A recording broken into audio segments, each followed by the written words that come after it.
Are you thriving? Do you feel that you're not making the most out of living in a city that's consistently ranked as one of the best cities in the world?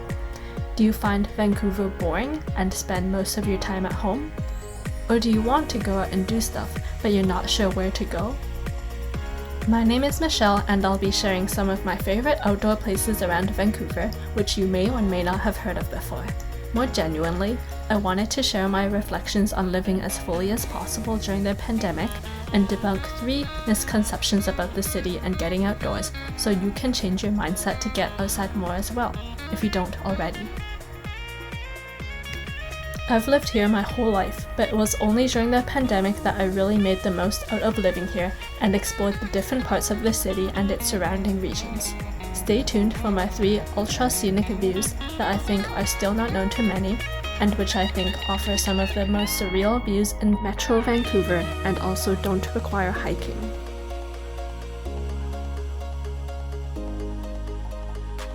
So first, let's consider the statement, Vancouver is boring. I've heard people say this throughout my life, but isn't everyone's definition of fun different? Should we simply accept the entertainment industry's idea of nightlife as the definition of fun? I've got to say, it might be more interesting if the streets were more lively in the evenings, but I've found that there's lots to do if you seek it out. For me, it's been exploring different places with a nice view. Although I haven't gone as far as visiting every park like this group of people have, I've discovered a lot of beautiful places like the ones you're seeing here.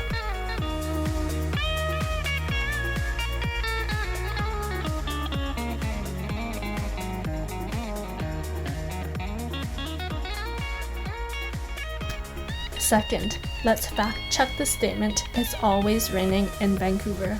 I used to complain about this too.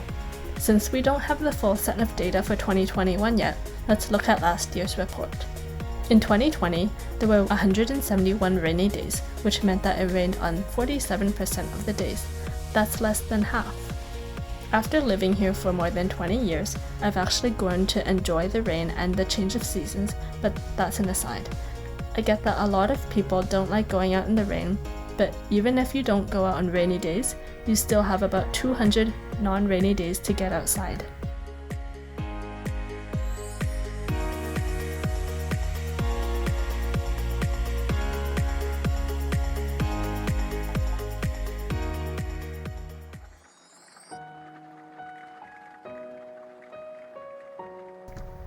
Third misconception. You need to be a fit or outdoorsy person to enjoy and benefit from nature. I used to think this too, but I'll share a story that changed my views.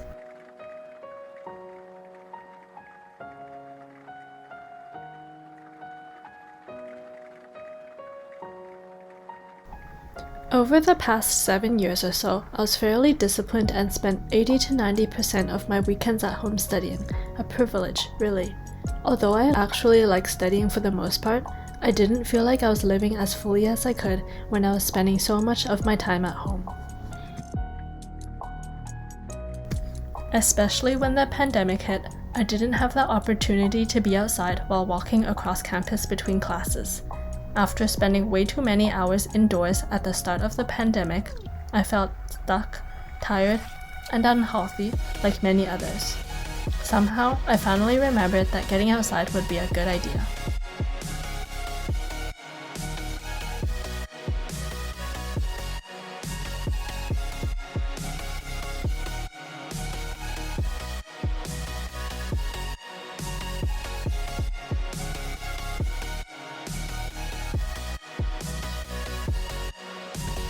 Instead of spending my days holed up at home studying, I finally let myself take the time to enjoy both the natural and built environments that our beautiful city and surrounding regions have to offer.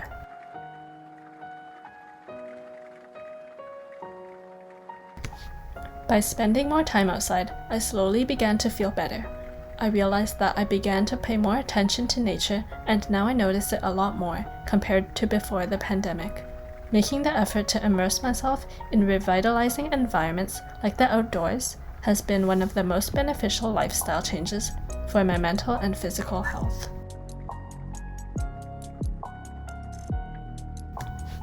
So, going back to my earlier point, you don't need to be an outdoorsy or fit person to benefit from being outside. In fact, all of these places that I'm showing in this video are family friendly and easy walks for most fitness levels. I actually did almost all of these walks with my parents. And plenty of research backs up the benefits of nature on well-being and health.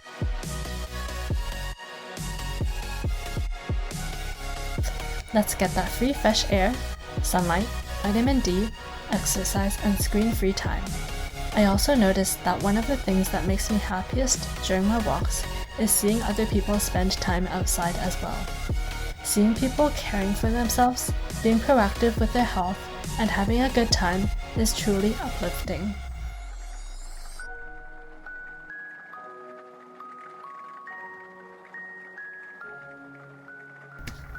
Did you also miss out on some of these breathtaking views over the last 5, 10, 50 years of living here?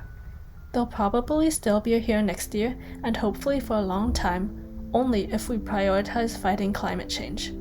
As we have experienced in recent weeks, months, and years, climate change is already affecting us. An article that I've linked below talks about how when people spend more time in nature, they're more likely to care about the environment because they truly understand and have experienced the benefits it provides to all of us. This awareness of how important the environment is to our well-being leads us to recognize the dangers of losing these environments and drives us to work on solutions. As Lisa Nisbet, a professor who studies connectedness with nature, says, when people are disconnected from nature, they aren't motivated to work on wicked problems like climate change. She asks, how do we help people feel connected to nature so we're motivated to protect the places that will help us thrive? So by going outside and experiencing what nature can do for us, we're more likely to ask ourselves, what can we do for nature? And work to first understand the problem, and then take actions in both our personal and professional lives that will help reverse climate change.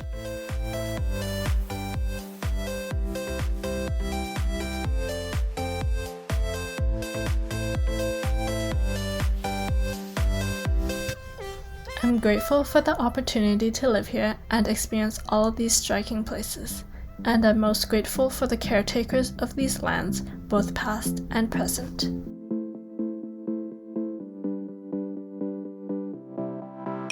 So where do you want to explore in 2022? Is there something hindering you from living well? Of course, there are numerous factors besides getting outside that contribute to one's well-being, and so considering a holistic approach is really important. And if lifestyle changes aren't helping you feel better, it can be a great idea to seek professional help. So with these 3 misconceptions debunked, I hope you'll check out some of these places if you haven't had the chance yet, and hopefully you'll get outside if it's not a habit already and explore somewhere new. Thanks for watching, and let me know what you thought in the comments below. And make sure to share this video with a friend who may benefit from this message.